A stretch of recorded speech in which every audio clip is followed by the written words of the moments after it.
by Mortgage Right. I'm your host, John Sarianides. And as always, I'm joined by my partner, Kevin Stone. And tonight we are joined by old friend Tyler Sullivan from CBS Sports. Tyler, how are you this evening? What's going on, guys? How we doing? We're doing all right, man. And as always, it's great to see your brother. You and I go way back, of Oh course. We yeah. got a chance to work together at Boston Herald, did some radio together there. And so, like I said, it's always great to have you on. You always bring great insight to the table, and you always have some good information for us. And of course, you and Kevin were at mandatory minicamp today. We're going to get into that here in a sec. Before we do that, I do want to remind you that if you're looking to finance, if you're looking, I should say, to purchase your first home or sell your current home, get into your next home, or refinance, give our good friend Herb Devine a call, 781 254 2846. You can also shoot him an email at herb@mortgageright.com. With over 27 years of experience, he has the knowledge and the know-how to guide you through the financial process of making a real estate purchase. Again, give him a call at 781 254 2846 or shoot him an email at herb@mortgageright.com. He and his team are available anytime, including nights and weekends. All right, gentlemen. So as I mentioned, of course, both of you were at mandatory mini camp today. So let's just jump right into it. Just some initial thoughts. Of course, it's been a 9-week program that the Patriots have been a part of between OTAs and now minicamp. It's 3 separate phases. It's winding down here. It looks like tomorrow is going to be their final practice of the spring. But Tyler, I want to start with you, and then Kevin, we'll go to you. Just some initial thoughts on what you saw in day 1 of mandatory minicamp.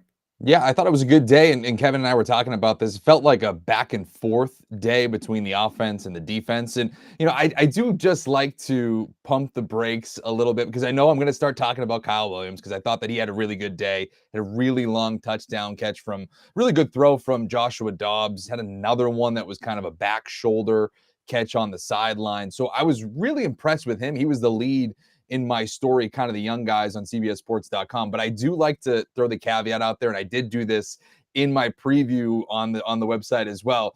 If you remember last year, it was Jalen Polk had a walk-off touchdown reception when they were doing red zone drills, going off into the summer, and I was coming off, and I'm like, dude, they found the guy. They finally hit on a wide receiver, and it just felt so good. And then, of course, we all know what happens to Jalen Polk. So I want to say, yes, all of these things that we're about to talk about, really good, encouraging for the offense. But again, this is a small footnote in the long story that's going to be the 2025 season. All those caveats thrown out there, I thought it was a really good day for a guy like Kyle Williams. I thought that it was an encouraging day for the youngsters. It was part of my lead too. All the buzz right now in Boston has been about Roman Anthony coming up for the Red Sox. Well, just a few miles away, the Patriots youngsters, I felt, had a really good day. We're talking about Chisholm, the other wide receiver, kind of crashing the party there. Larison, who had a really nice catch, another throw from Joshua Dobbs that I thought was really good in this practice. But overall, I think it's the youngsters that have really showed up on offense that's really going to be the story going into training camp. Yeah, no, I'm with you. We talked about a lot of that. After that last touchdown by Larison, I'll jump off there. Stephon Diggs' leadership really showed today. He went and tapped Larison on the helmet after that play. And then about, 2 or 3 plays later, I think it was Isaiah Bolden who had an interception, and he's sprinting down the left sideline. And it was Diggs and May who dead heat, sprinted after him to go congratulate him. And then, in indie periods, and John, we talked about this last week, there's an aura there. He elevates everybody on the field, especially the receiver group, especially during those drills. Guys are constantly chirping, competing and all that. So I thought his leadership, and it's funny, Tyler, you said this to me. I wonder if it's for show. I hope it's not. Because it didn't look like it. And if that's the guy that you're getting and you're paying, he's going to pay dividends for that young receiver core. On Jalen Polk, not only is he not participating in team drills, I'd be shocked if he's on this team. Him and Javon Baker. Frankly, you don't see them. Baker was off on the other field today when the team was working on red zone. He was with the 3s and 4s today. So those 2 guys are disappointing. But just the overall energy and effort stands out to me so far. And again, to Tyler's point, there's no pads. So it's really hard to take a lot away from any, one-on-one type stuff. But the overall effort, intensity, no wasted movement, no standing around. It's a real functional team. And you couldn't say that at this time last year. All right. Of course, everybody's favorite part of the program is your weekly spring update on Drake May, second-year quarterback, of course, meeting with the media after today's practice. May had a lot to say, specifically when it comes to Josh McDaniels and adjusting to this new offense. Of course, it's going to be his second offense in 2 years. Kevin, I want to start with you. Just some impressions on Drake May. How do you think he did today? I know that we're all holding on to our seats here because we want to know how many passes did he complete in a practice, as if we're not going to get enough of that in the spring. But just some impressions on the day he had today. Yeah, I can't wait to see you charting in 95-degree heat. Yeah, that's not going to happen. You'd have better luck seeing a Yeti crossing those practice fields than me charting. Look, he started 5 for 5, which again, it's a passing camp. You hope he does, but I did think the red zone was good for them today. Down there, especially, John, there's not a lot of room down there. He had 3 touchdown passes on his first series in the red zone. 2 of them to running backs, Henderson and Stevenson, and 1 to Bourne, I believe it was. So that's good to see. And he also, he talked about being a leader today. Well, he was asked about it, and he admitted, it's a learning curve for him there as well. Not only that, but he's learning the offense, and he said he's hitting his stride. So to me, he's in a good spot. He seems like he's in a good spot mentally, physically. I think Josh McDaniels is going to mold him, however he wants to. But again, for June, I think he's in a good spot right now. And real quick, Tyler, I'm sorry just to point out, just to kind of piggyback off what Kevin said, and I want to get your thoughts on this, Tyler. When he was asked about the leadership piece, he said, well, should I do it in my Drake May voice? Yeah, I think it's no. He says, yeah, I think it's an opportunity for me to take a jump. I think from last year being a rookie, trying to come in here and earn my stripes, earn my keep through hard work. I think this year is the same approach. You got you guys in here and you staff. Got to keep on getting to know everybody, show my work ethic from there as the season comes around, try to take the next step in leadership and leading the offense and hopefully this football team. Tyler, your thoughts on those comments? He didn't exactly exude confidence in those comments. They're very cautious, in my opinion. Yeah, and even when you have, like Mike Vrabel even talking too, just like, he's a young guy, and I think that's kind of what we have to point out here. This guy's 22 years old. So it's not like he's this, veteran that's coming to town that's been there, done that. He's still learning it on the fly. And Kevin, as you're saying, this dude's trying to mature as a professional, as a leader, as the quarterback of a professional franchise in the NFL, but he's also trying to learn a new offense. And that just throws so many different wrinkles into the maturing process. If Josh McDaniels was here a year ago, they kept the same regime, even though it didn't work out last year, it'd be one less thing on the dude's plate. But now he's not only trying to do that, he's trying to mesh with an entirely new wide receiving group, some that aren't even on the field right now in competitive drills, like Stephon Diggs, his supposed number 1 option. So there's a lot on this kid's plate.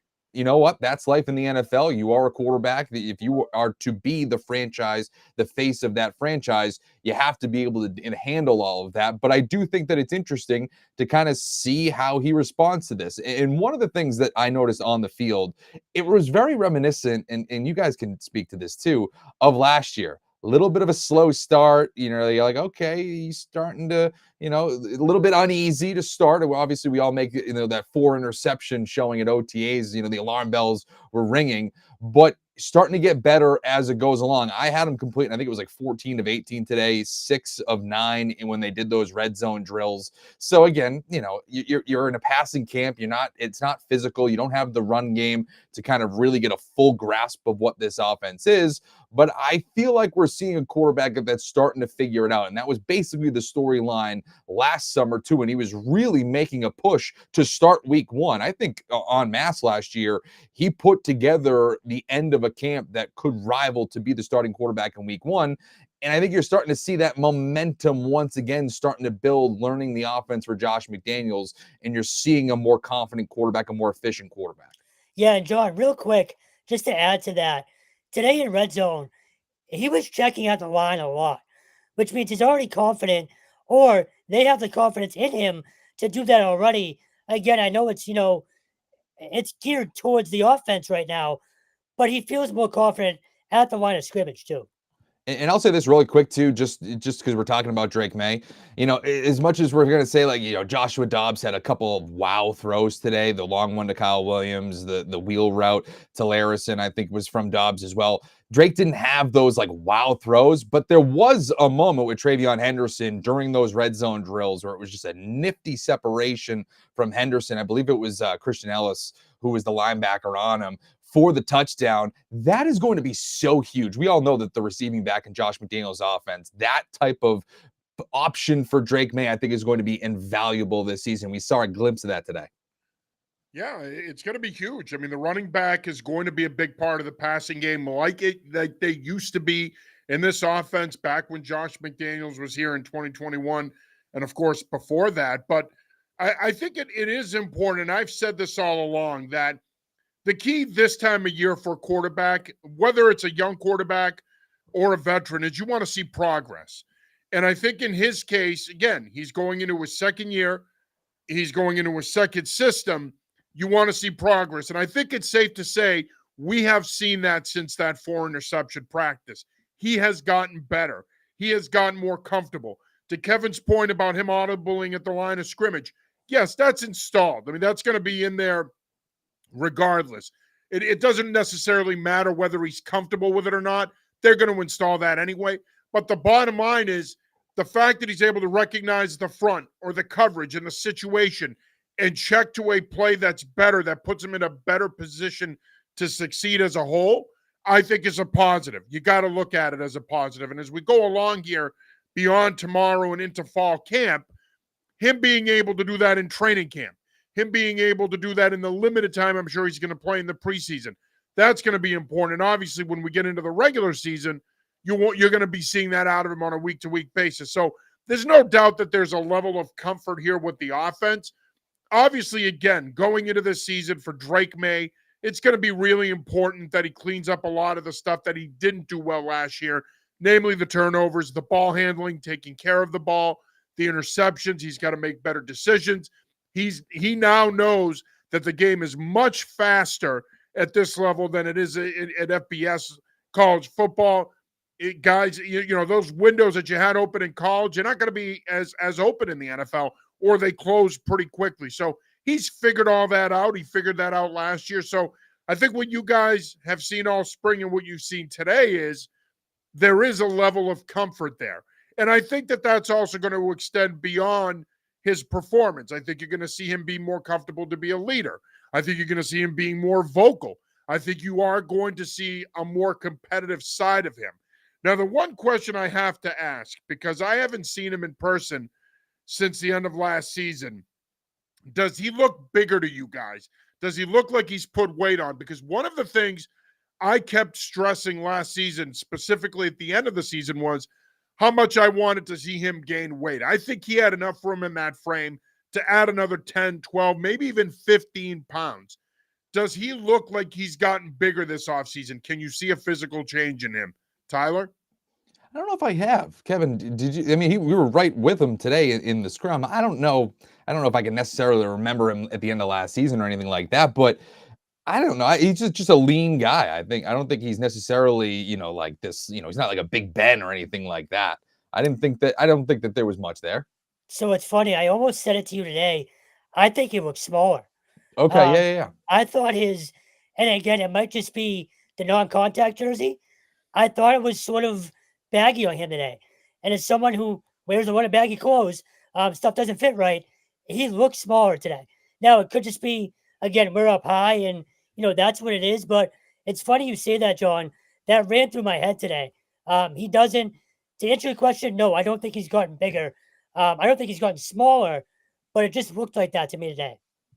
Well, especially because I think a lot of what we kept hearing at the end of last season, and even going into this offseason, we kept hearing about how much, especially after Josh McDaniels got hired, how much they might run him and use him in the run game, and how fans and even the organization alike was clamoring for him to run the football. Well, if that's the case and you're going to run him on designed quarterback stuff, he's got to put on some weight, because look, I know it's easy to point to a guy like Lamar Jackson, right, and say, well, he's small, but that's Lamar Jackson. He's a different kind of athlete.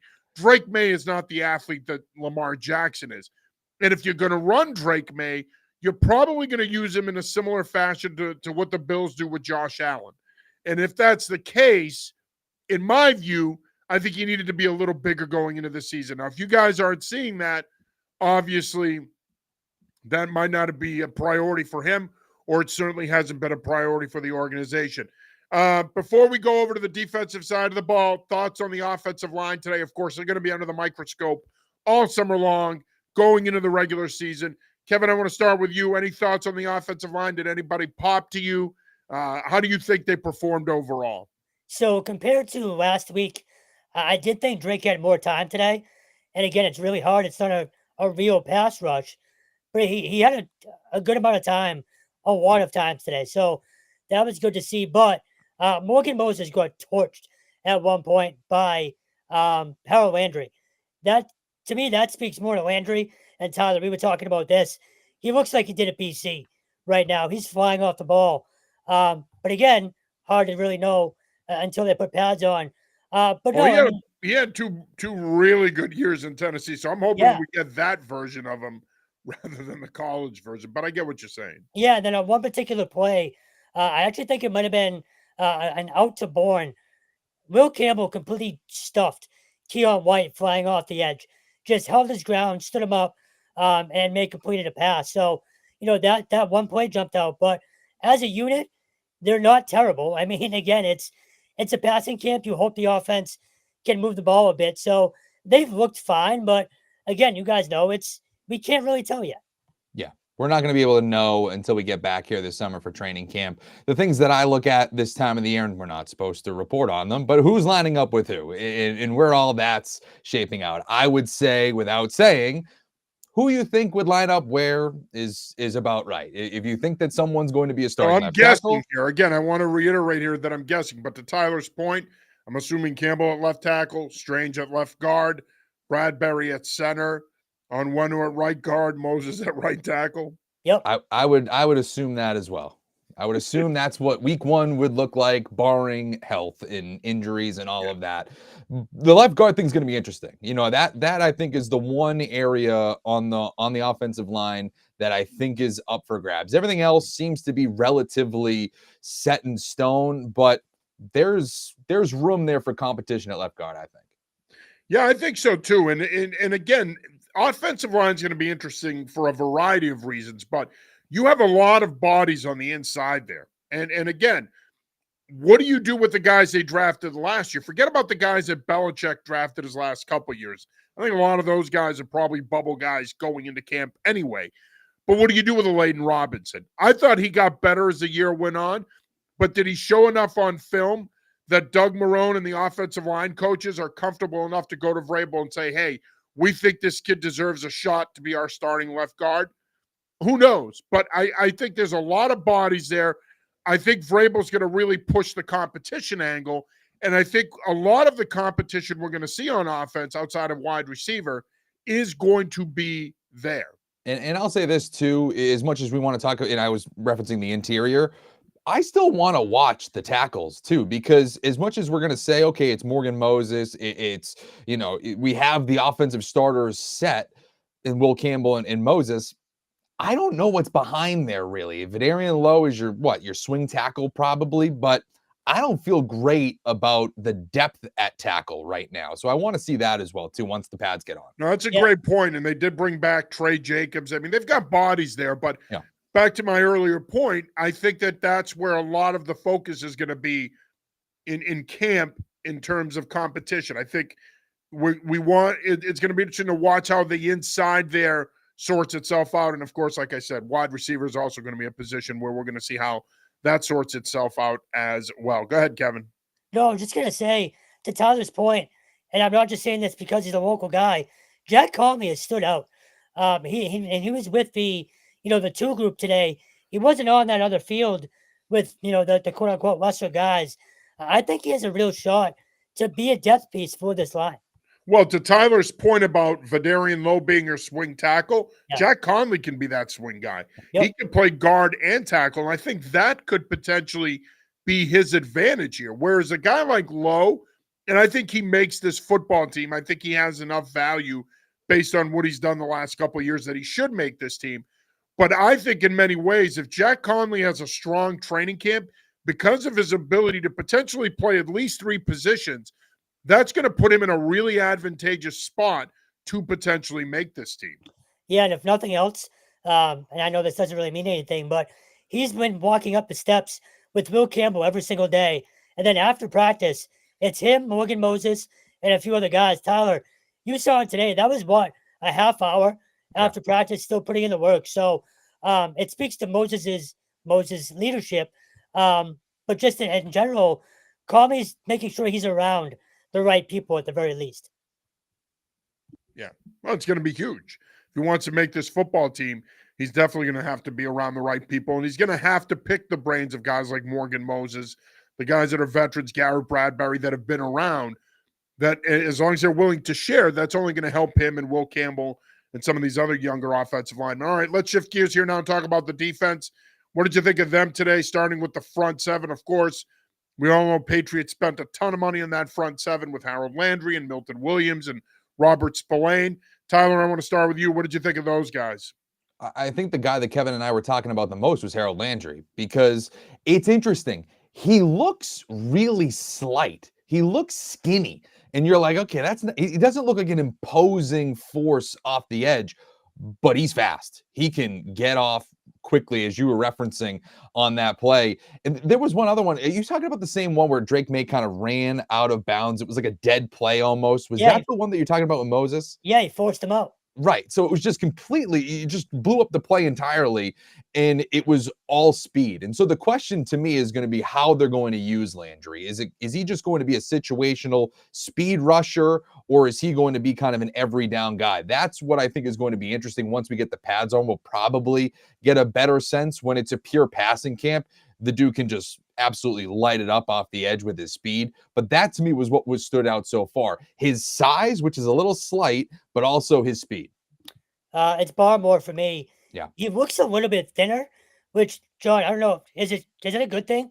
Like, I would think he wants to bulk up. Okay. I think it is if he wants to play in this scheme. As I've said all offseason after Vrabel was hired, it's no longer about controlling gaps. It's about taking gaps. It's not about reading hats. It's going to be more about reading half the man and playing the block and then defeating the block and trying to reset the line of scrimmage. And if that's the style of play that they're going to utilize, and I anticipate it will be that style of play, they will be more aggressive, you definitely want a slimmer version of Christian Barmore.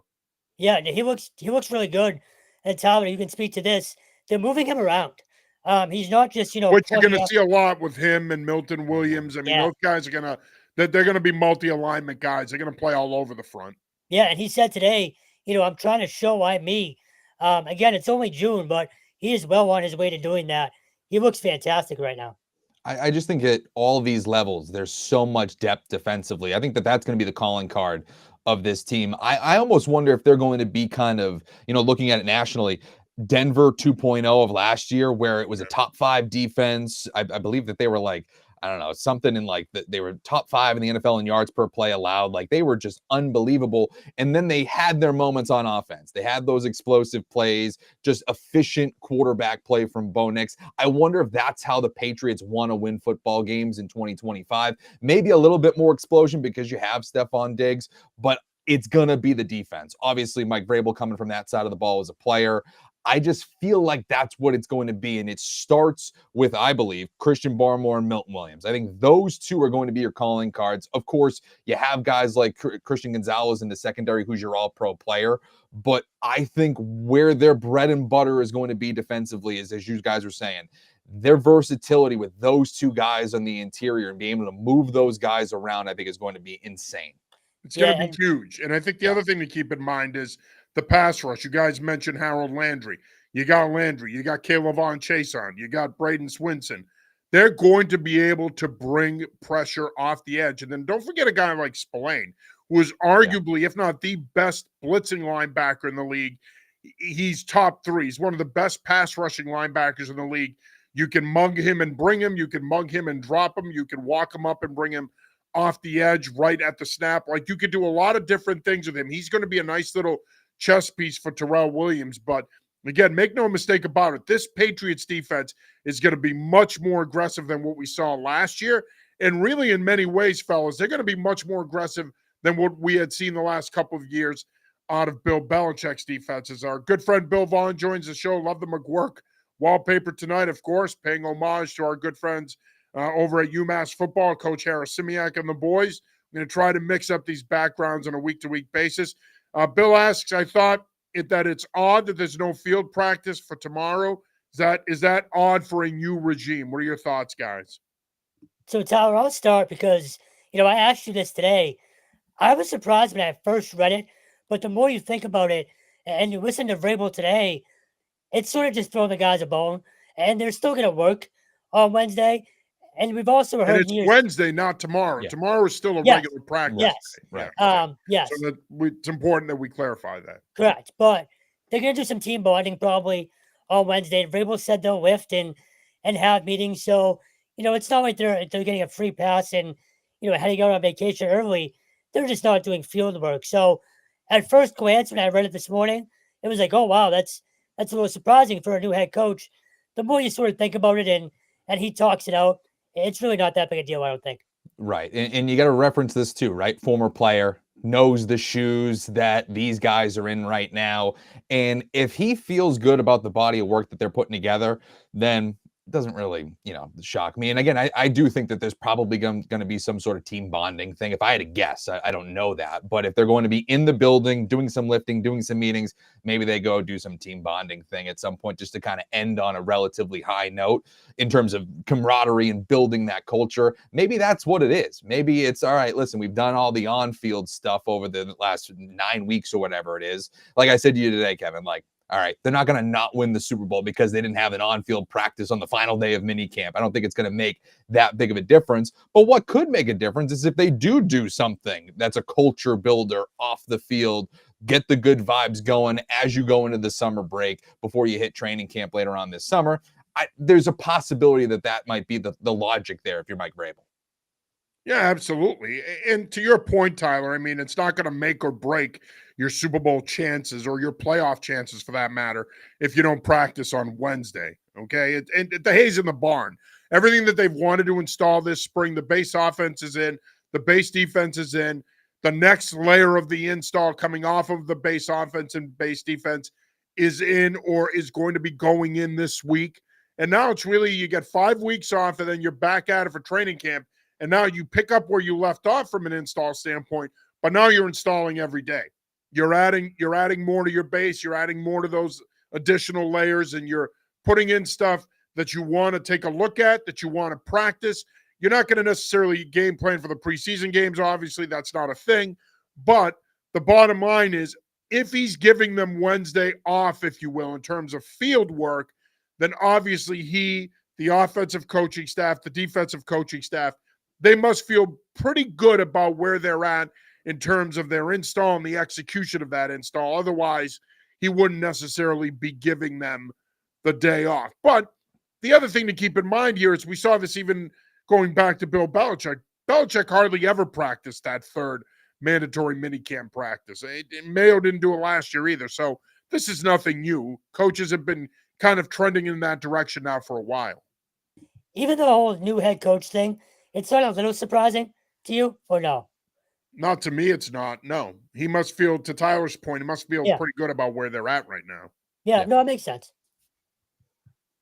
Yeah, and Bill checks back in. Hope the team bonding isn't taking in the Sox game Wednesday. We need them leaving on a positive note. So thank you, Bill, again for checking in. Thank you again also, Bill, for shitting on the Red Sox. Great stuff there.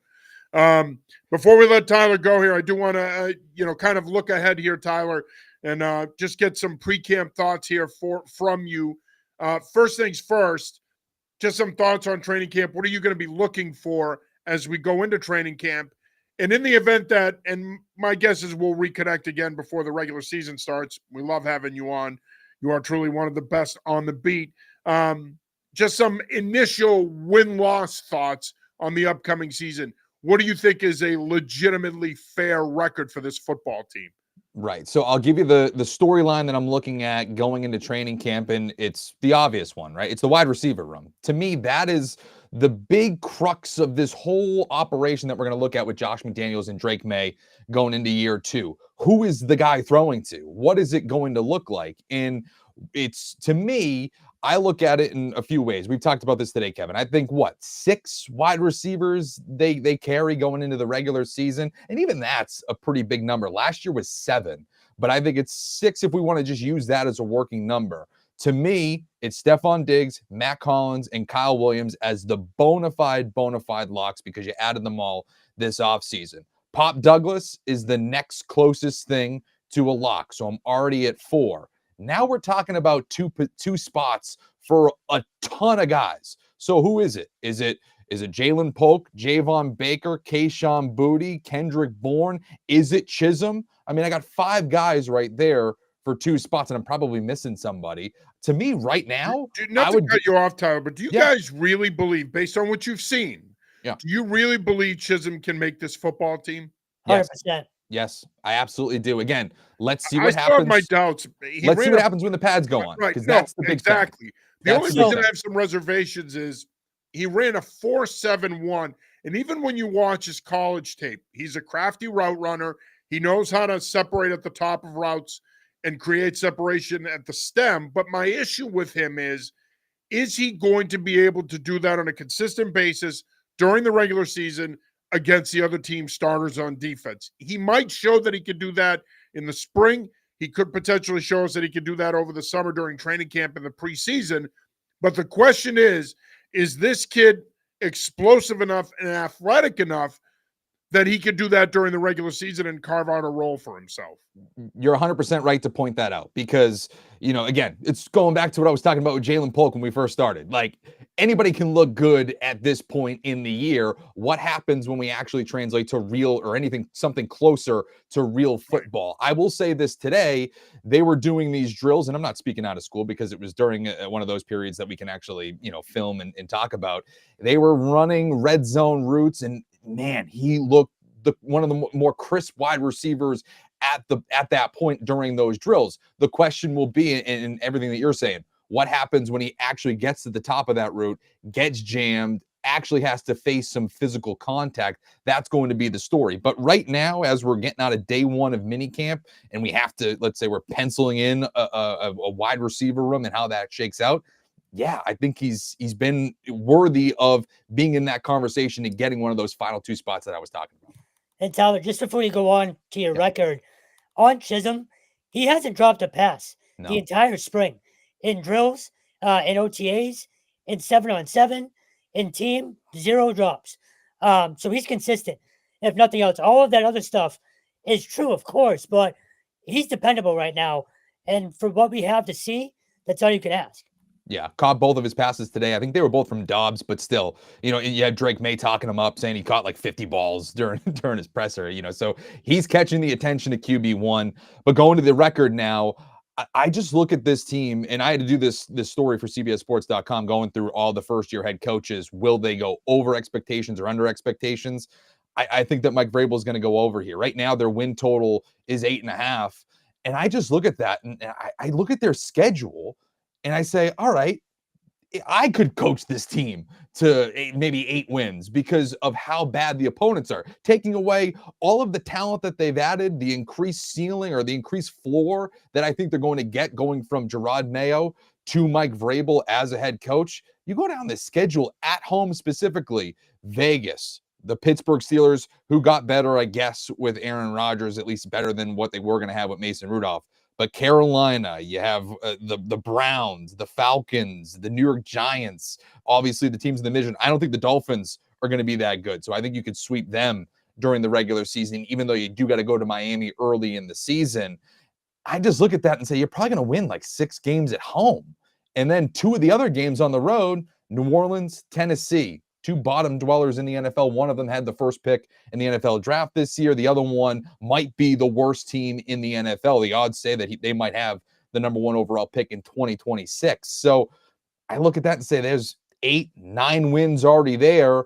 And that's not even talking about just an overall improved roster, a better coached football team. I don't think, like last year, they lost because they had a poor offensive line and they had poor coaching.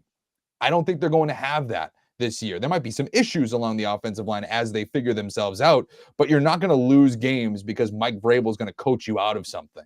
And so I look at this team and say, I think they go over their 8.5 win total. I think they make the playoffs because of their schedule, and then we'll see what happens when they get into the postseason. Yeah, I agree with you, man. And I've kind of sort of been saying the same thing. I think they go over that 8.5 number. Again, as you mentioned, the schedule is set up for them to have success, especially at home. They should win 6 games at home. If they don't, I think it'll be a disappointment. I'm putting that much pressure on them. Their away schedule is tougher, but as you mentioned, Tyler, you got a couple of gimmies there in Tennessee and New Orleans. Again, if you're healthy going into those games, if Drake May progresses, you'll be favored in those games. You should win those games. So now you're looking at 8 wins, possibly 9. I think that this team's ceiling could potentially be 10-7, 11-6. If that's the case, they're a playoff team. It's a lock that they're a playoff team. So a lot does have to go their way. But one thing I keep wanting to remind people of is this is a National Football League. Quick turnarounds are common. They happen every year. Case in point, the Washington Commanders. So this isn't Major League Baseball. This isn't the NBA where you're dealing with the apron bullshit. This isn't the NHL where you're dealing with a limited cap and limited resources. In the NFL, if you have the right people in charge, they make the right decisions. You bring in the right talent. Like I said, as we saw last season with the Commanders, you could turn it around pretty quick. The Patriots could potentially be this season's Washington Commanders. Tyler, I want to say thank you for taking the time, brother. It's always great to see you. Always great to talk football with you. And let's do this again soon. Let's catch up here during the summer and during training camp. Let's do it, guys. Yeah, no worries. Happy to be on. I love talking to you guys. Yeah, same here, man. I mean, I know you and I go way back doing radio at the Herald, and I've always enjoyed working with you, brother. So we'll be talking to you again soon. That is Tyler Sullivan from CBS Sports. Thanks again, Tyler. Appreciate it, man. No problem. All right, and Kevin and I are now going to shift gears here, and we are going to talk some college football and some high school football. Before we do that, I do want to remind you that if you're in the market to sell your current home, purchase your first home, or refinance, give our good friend Herb Devine a call, 781-254-2846. You can also shoot him an email at herb@mortgageright.com. He and his team are available anytime, including nights and weekends. All right, Stone. Obviously, you were at the Patriots today. We talked about the Patriots. Let's shift gears here, talk some college football. Boston College continuing to bring in talent in that 2026 class. Couple more commitments this weekend. Of course, you've been all over it for us, for Eagle Action. Just some thoughts on what they were able to do. They had a safety. They had a running back. Again, that 2026 class, we talked about this last week. ESPN currently has them ranked as a top 25 class. They just continue to add to that group. And the best part is they're adding nationally. The bulk of that group is local, but they're adding players from other parts of the country to that group. And that's just fortifying this group and making it even better. Yeah, that's the biggest thing. They're now up to 15 recruits in the class. 7 of them are national guys. So that's huge. These 2 guys here were from Oklahoma and Georgia. Those are not places BC has regularly gotten, good talent from. So, and the biggest thing as well with both of these guys, and really, every kid that they've brought in 2026 is the offer list that these kids have. They're from legitimate powerhouse programs, and they're getting these kids to commit to Bill O'Brien instead. So it's huge. And both of these guys that committed, I think it was last night, and then it was like 6:30 this morning with Cedric Addison, the running back, committed. They've all spoken so highly of not only their visit, which they both committed from after official visits this weekend, but it's all about the staff and the experience, particularly the NFL experience. There's over 90 years combined with this staff. And I know we've talked about it a lot. You can't overstate that. In a day and age where kids they want to get to that next level, kids always have, but their focus is now solely on the back. the bag and the bag at the next level in particular. No one Yeah, and else we're is going to getting. get into that too, by the way, because Friday was a pretty big day in college sports. So Yes. These kids are committing to BC. And look, we talk about it a lot. Yes, they can push the degree. It does matter. But these kids are buying into the program more than anything. I think that speaks volumes, especially with those national guys.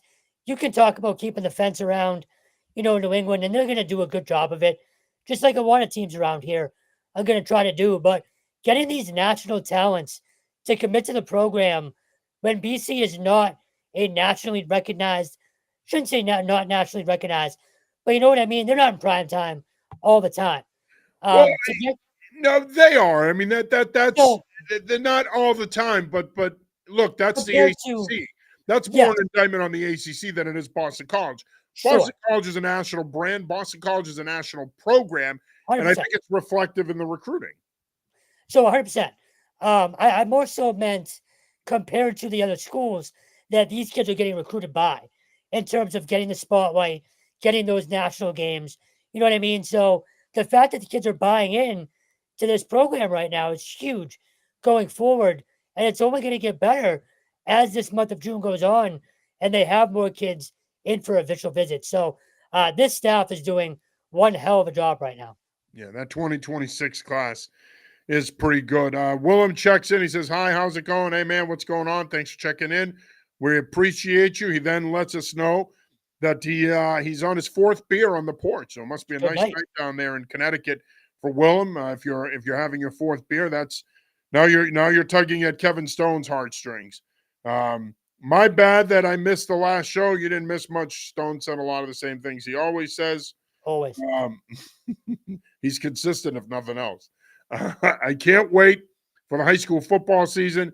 3 months more for CIAC in Connecticut. Yeah, we can't wait either, man. It's going to be another great high school football season in New England, especially in Connecticut, and we're looking forward to it. We are assembling a good coverage team down there, so we are looking forward to delivering as much CIAC coverage for you as possible. We're going to have some passing league coverage from down in the Nutmeg State this summer. Willem, thanks for checking in, brother. We really appreciate you.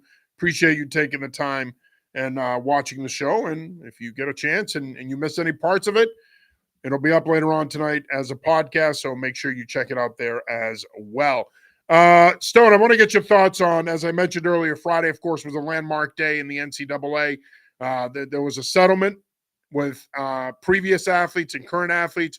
Bottom line is colleges are now going to have $20.5 million salary caps that they could spend on athletes as part of the settlement. There's over $1 billion that was given to former athletes who were not allowed to capitalize on their name, likeness, and image. I don't care about that. What I care about is this salary cap. What are your thoughts on it? And how do you think, and I wrote a piece about this on anyfootballjournal.com, so make sure you go over there and check it out. But I have my opinions on this. But your thoughts on the salary cap, and how do you think the New England programs, specifically our FBS programs, how do you think that they work this? How do you think that they're able to navigate around it?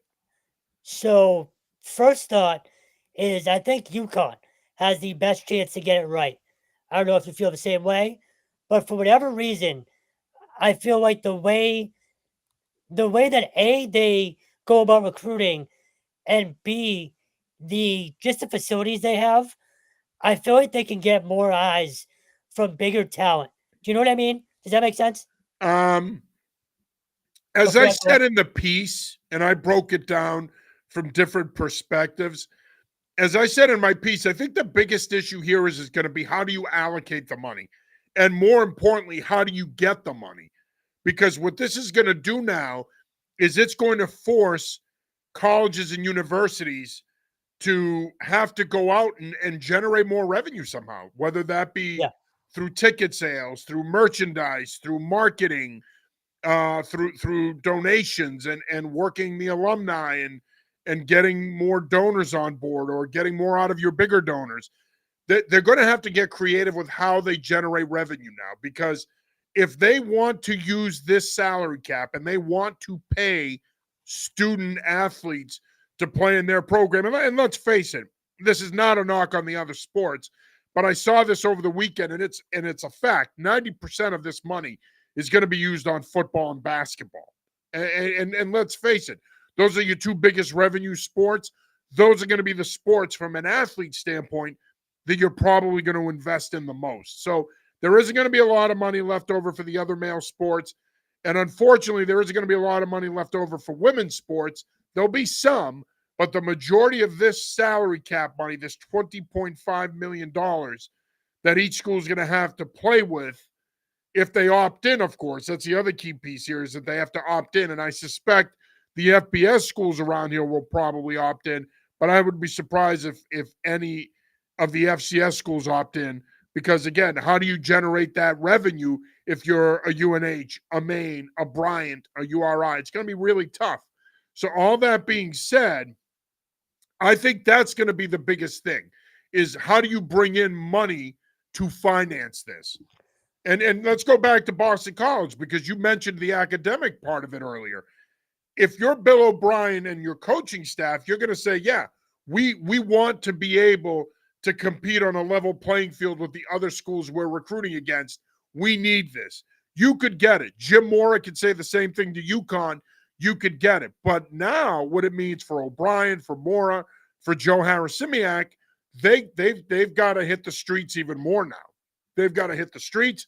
They've got to fundraise more. They've got to go to more events. They got to do more work, because you got to bring this money in. Otherwise, if you can't finance that cap, then you can't opt in and participate. So it's going to be interesting to see what happens. My feeling is that at least the three schools in the area are going to opt in, because you have to. You have to keep up with the Joneses. This is the way you do it. So you said that all better than I was trying to. That's why I think UConn has the advantage here, because they've been the most creative outside of, the sports world in general. They've been able to generate and make a name for themselves within the community with a lot of creative stuff. So I feel like they're going to be able to take advantage. BC is interesting because, as you know, they use the tier system for their NIL. So does this, jack up the tiers? Do the top guys now get a little bit extra? Do those bottom guys now get a little bit of a hike? So that's going to be fascinating to see how BC handles it. As far as UMass goes, look, I feel like they don't have a choice. You're right, they're going to have to hit the streets. But I also think that alumni base is sneaky, just waiting for a reason to help out more. So this is a way to do it, and the team shows you that it's worthwhile, and the move to the MAC sort of, gives you that boost. Well, I think UMass takes advantage of it as well as anybody. So, look, I hate the way college football looks as a whole right now in general, particularly the NIL, if not the sport. I love it. But this is, on the surface, it should be a boost, right?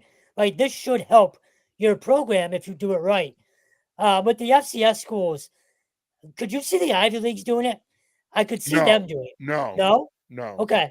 Not The in other my ones, opinion. And if they do, it won't be anytime soon.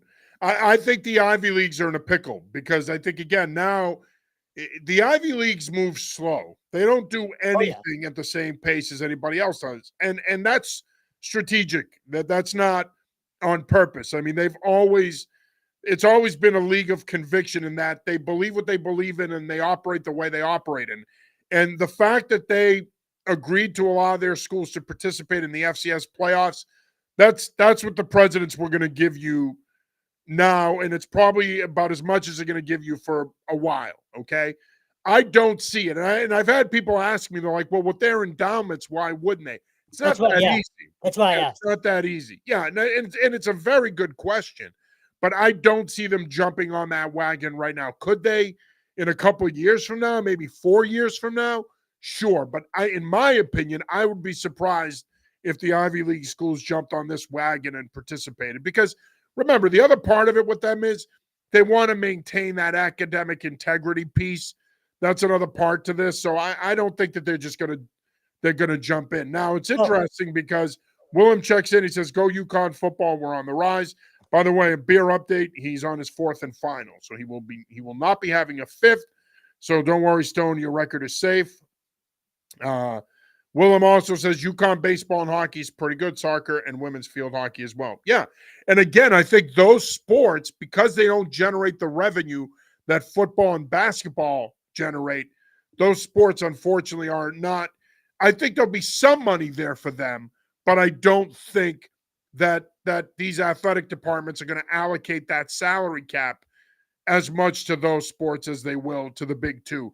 Good friend Bill Vaughn checks back in again, and he says UMass is opting in, which I heard that as well. So thank you for clarifying that, Bill. It's going to be a balancing act for our football and b-ball teams, trying to raise the new revenue without the winning out on the field and court. Classic chicken and the egg scenario. Now, Stone, in the chicken and egg scenario, what are you, the chicken or the egg? Couldn't tell you. Okay, thought so. So, and real quick on sort of to that point, the video game aspect coming into this. I know you're not huge on NCAA. No, I'm and look, and admittedly, this I don't fully understand it, but you can now teams are going to be able to make money based on how much other gamers are using a program in the new NCAA game. So look, if you have a bunch of kids sitting in the mods over at PC and gaming all day, maybe it helps, So again, it's a wild, wild west still, and there needs to be far more regulations. I know you feel, and we both agree on yeah, that. But let's be honest, Kevin. Do you think that's going to happen though? absolutely You not. think Chucky Baker and his buddies are going to? They're not going to do it. The money's flowing. That's all they care about. They don't give a shit about these kids. They don't give a shit about integrity. They don't give a shit about the system. As long as the money's coming in, Chucky Baker and his buddies are happy. Which is why the video game thing is so interesting. It is. It's mind-boggling, honestly, because again, like you see a lot of social media joking. Kent State's about to be a powerhouse because people are just going to play as Kent State when the game comes out. Well, how do you figure this out? Well, we know Julian Edelman probably will. If right. So, like stuff like that.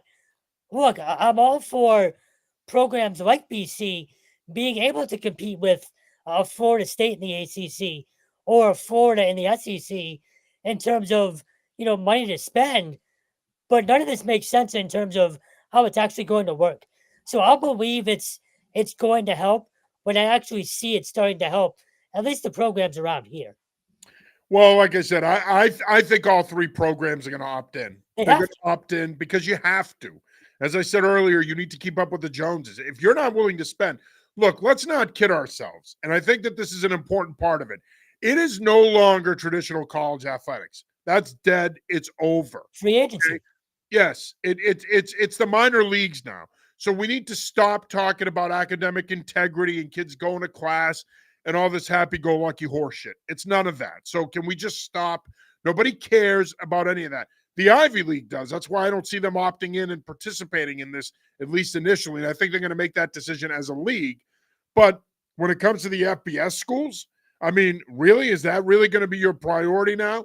Getting Tommy and Jimmy to class on time? No, your priority is going to be to get the best damn athletes on campus so that you can win games, monetize this salary cap, monetize the exposure you're going to get by winning games, and bring more revenue into your school so that you can continue to finance your salary cap and others. So, and that's the other thing, by the way, going back to the other sports, I think a lot of these universities and colleges are looking at it as, well, if we invest in football and basketball and they generate more revenue and bring more revenue into our school, some of that revenue can then be reallocated to those other athletic programs, both on the men's and women's side. So that is part of their thinking, but I absolutely 100% think that all three of the FBS programs up here are going to opt in. Curious to see if any of the FCS programs do. My feeling is they probably don't, at least not initially. You never know, though. But I think the bottom line here is the FBS schools don't have a choice. They're going to have to opt in if they want to keep up with the times, keep up with the Joneses, and have a chance to get talented players and be competitive. It's the time we're living in. It's the lay of the land. They have to go with the times and make sure they're keeping up. Willem checks back in, and he mentions Yale, which is a good segue here. Willem says, oh, hold on, didn't come up. There it is. In Ivy, I like Yale a lot. Again, he's a Connecticut guy. I presume you guys are from Mass and like our rival Harvard. Listen, man, we love all 17 D1 programs that we cover. We're big fans, big supporters of all of the programs. We're encouraging all of them to send me and Stone gear like colleges are sending Gruden. I know I'm begging right now so that we can wear it on shows like this and promote the programs. Stone is short and thin. I'm tall and fat, so you can figure out the measurements from there. Thanks again, Willem, for checking in. Adam checks in. Great to hear from you, Adam. Good day, fellas. What's up, brother? Great to hear from you. Thanks for tuning in and jumping on. Willem checks back in. Interesting. I remember when NCAA 14 was a big deal. Stone, that's yours. You got a comment on that? Denard Robinson on the cover, I believe. I think that was the last time I played it. Then I grew up. Yeah. I think that might have been that one. Yeah. Yeah, great franchise. No, you're right. It is that one. Yeah. That was it. And then I grew up. And then Willem checks back in. UMass UConn rebuilds were popular. And he means an NCAA last year. Yeah. Thank you, Kevin. Thank you for speaking video game. Anytime. And Willem, thank you for checking in and enlightening me on that. I did not know. I knew that a lot of people were playing with those two schools, but I didn't know how many. But now, apparently, according to our resident video game expert here, Kevin Stone, if enough people are playing as those schools in the video game, the schools can make money. Go figure. What a time to be alive. Hey, maybe McGurk is full in the video game this year. No, let's not get carried away. All right. Willem did mention Yale, and Yale got some big news today. Dante Reno, who is a Massachusetts kid, son of Yale football coach Tony Reno, initially played at Tantascwa Regional, eventually made his way to Loomis Chaffee and Cheshire Academy. He had originally committed to South Carolina. After spending 2 years at South Carolina, Dante decided this offseason to hit the transfer portal, and he has decided to transfer to Yale and play for his dad, Tony Reno. And Kevin, I couldn't love this enough. Had a chance to talk to Dante today. I'll have a quick story up tomorrow morning on him transferring to Yale. But it's awesome, man. It's awesome. And he had other options. He had some Big 12 schools that were interested in him, specifically one of the better Big 12 schools from last season was interested in him. Several other schools were, but ultimately Dante chose the opportunity to get a Yale degree, play for his dad, and be closer to family. You couldn't be happier for, by the way, one of the best families in football in the region. I mean, it doesn't get much better than Tony Reno, and Dante is one of the best kids we've ever dealt with. 100%. The biggest thing to me is, look, they won the league twice 2 years ago. I should say back-to-back. Yeah, 2 years ago. They won it twice in 1 year. Right. In my eyes, this makes them, if they weren't already, one of, if not the favorite in the league. You're bringing in, and we talked about this before the show, one of, if not the two best quarterbacks in the league, coming in right away. Do you agree? Yeah, no, I do. And I think, look, I mean, you got some good quarterbacks in the league coming back, namely Jaden Craig at Harvard. Yes. But certainly bringing in Dante, he'll compete for the job. We don't know yet if he'll be the starter, but he will compete for the job.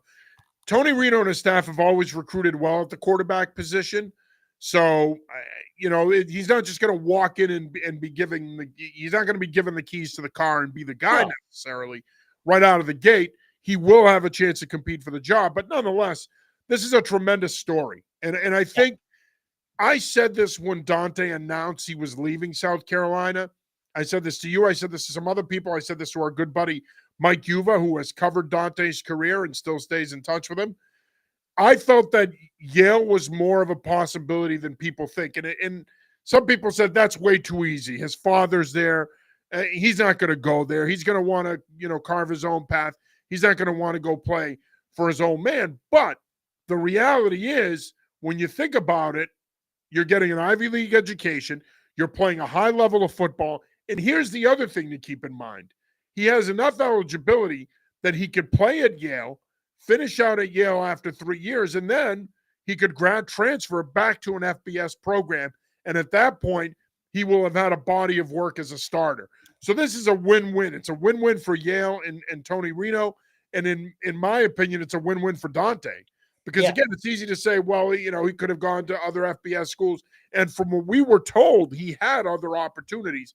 Ultimately, the allure of playing for his dad, the allure of getting that Yale education, and the allure of playing closer to home and playing in front of his family, from what Dante told me today, those are the reasons why he chose to come back. Yeah, the 3 years thing can't be overstated. Because, again, look, And I think that's what he has. I have to go back and no, look. it is. Actually, I found out today. Having those 3 years, to your point, he can go ball out, win an Ivy League championship or two, now go compete for an Yeah. FCS And championship. don't discount that. No, It not at does all. not. I would not surprise me if part of his thinking was, Yep. I could go there and now I have an opportunity to compete for a national championship. It's more than Correct. just winning an Ivy League title. So Yes, and look, obviously he'll probably see the field more than he would have at South Carolina, but there's something to be said for a kid who wants to go play for his father. You can look at it on the flip side. That's not easy. He's not going to be handed anything. If anything, he'll be not treated unfairly is a bad word. He'll have to go through it. You know what I mean? A lot more than other kids might have to. He's not going to get by on talent alone just because his father is there. If anything, he's going to make him push harder for that starting job. So that's commendable in itself to take on that challenge. But yeah, moving closer to home and being able to compete for a championship, it makes all the sense in the world. Like you said, you called this a couple months ago. So selfishly, just for us, it makes our coverage better when we cover the Ivy League. We see it all the time. It's competitive as hell every week. This just ramps that up, a whole nother level, especially when, they're facing a Harvard or a Holy Cross. Those games even ramp up a little more now, too. So you're right. Just a great story all around. yeah. And Will and Chuck's back in also at Yale. I'm not sure about the other Ivies. You can do 3 years and redshirt graduate with a bachelor's from an Ivy League and finish your master's in FBS D1 football. Then USFL, UFL realistically. It's the point I made earlier, and thank you for chiming in with that, Will. That is true. Look at how many guys in recent years have had an opportunity to play FBS college football coming out of an Ivy League school as a grad transfer. And of course, we say it all the time. The Ivy League has really good talent. I was just going to They say, have guys that can not only play FBS college football, but play in Power 4 schools. You've seen a bunch of them do that in recent years. Yeah, I was just going to say, if he wants to go pro one day, he might have a better shot going from Yale to the pros than he would have at South Carolina. Yeah, no, absolutely. Switching gears to high school here, a couple of high school hires this week. A couple of coaches were hired.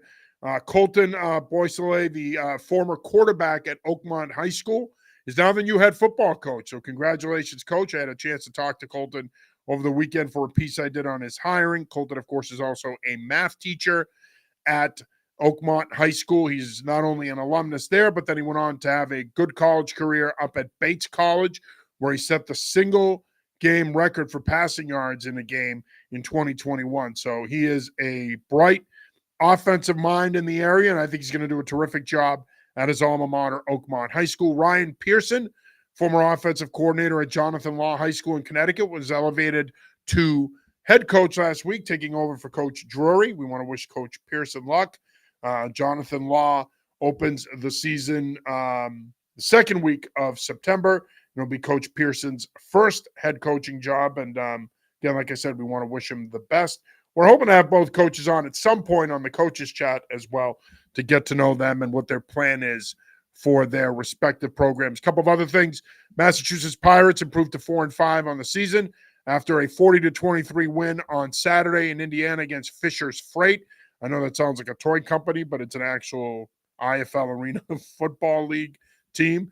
And the Patriots announced today that Bill Parcells and Julian Edelman will be inducted into the Patriots Hall of Fame on Saturday, September 20th at 4 p.m. Can't wait for that. Bill Parcells is my coaching idol. I can't wait to see him get in. As you guys know, I've been long pounding the table for him to be in the Patriots Hall of Fame. And again, I commend Robert Kraft for putting him in this year. It's long overdue from a contributor standpoint. So that's going to be great to see.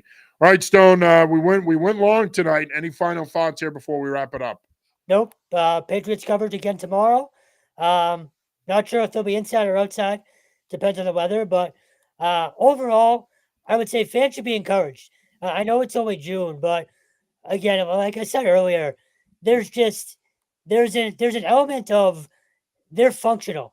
Like it's a real football team again. And John, I know you haven't been able to get down there, but when you see them in camp, I think it's going to warm your coaching heart.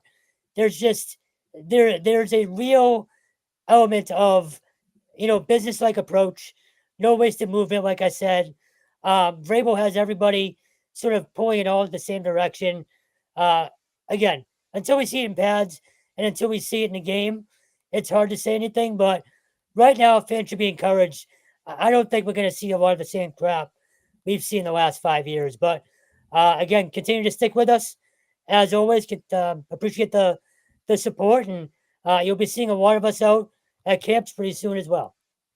And Willem checks back in, and he talks about Milford, Connecticut, which is the home of Jonathan Law High School.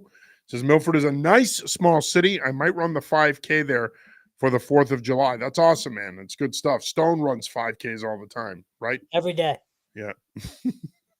And of course, Willem says, good night. Take care. Good night, man. Thanks again for checking in. Please make sure you come back next week. We love hearing from you. So thanks for taking the time to join the show. One other point I want to make before we go here, of course, I want to give Mike McCarthy over at M2 his flowers. Great job again this weekend with the M2 quarterback showdown down at Bryant University. Fortunately, we didn't have a chance to get down there this weekend, but I've heard great things. Peter Bork showed out. All the top quarterbacks in the area had a really good weekend. So congratulations to Coach McCarthy and his terrific staff of quarterback coaches. They do a great job. Specifically Coach McCarthy and Ian Bain, who we both go back with the ways, head coach at Bridgewater Rain, and want to congratulate those guys on another terrific camp. I'm going to wrap up the show with Willem checking back in. I bet Kevin Stone is a great runner. I'll say this. There's a reason I played attack for lacrosse in high school. I'll leave it there. Okay. That's a good idea. But real quick on the M2, congrats to Will Wood, who won the Showdown MVP, I believe it was, the variant quarterback. He's already got 8 offers. He's going to have a lot more pretty soon. Yeah, Will's terrific. So we're looking forward to a big year from him. And certainly he had an impressive performance this weekend as well. So I'm glad that you mentioned that.